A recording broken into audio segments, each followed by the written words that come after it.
Just like in Britain, we got a Labour Party elected by a minority because the ones who should have been voting for the opposition thought very little of the opposition. That's what happened with New York and Mamdani. In both cases, I suspect it was the ethnic vote that swung it. I mean, I don't have any proof. If you're in America and no different, let me know.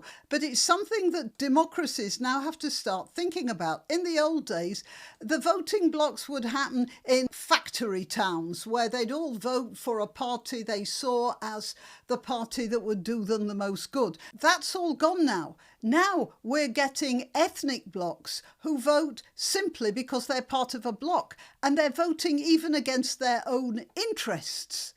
Democratically, this doesn't make any sense, but it's happening. In the case of New York, I suppose there are a lot of people in the projects who would have voted for the government grocery shops, so they would have thought that was an advantage. But then there's a lot of Muslims who would vote for him simply because he's a Muslim. The fact that he's going to end up putting up the taxes, strangling jobs and all the rest of it, that is against their interests, but not as important as the fact that he's a Muslim. Something we didn't have to consider before. And here in Britain, we have a similar thing where you get South Asian people voting for South Asian candidates, of people who are screaming about Gaza and not thinking about local social services or potholes in the roads.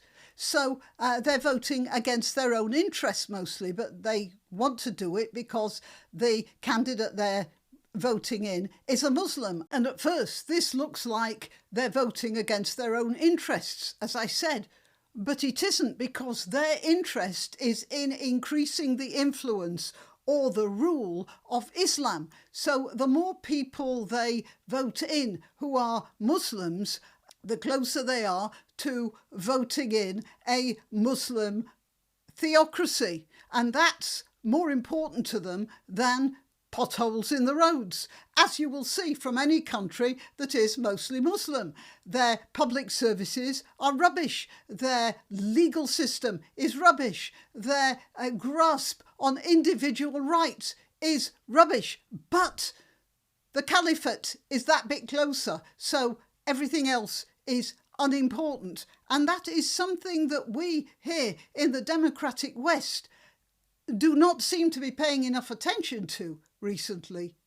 And we have to start thinking about it, because when you get a minority voting in a system of government that the majority don't want, that's not democracy anymore.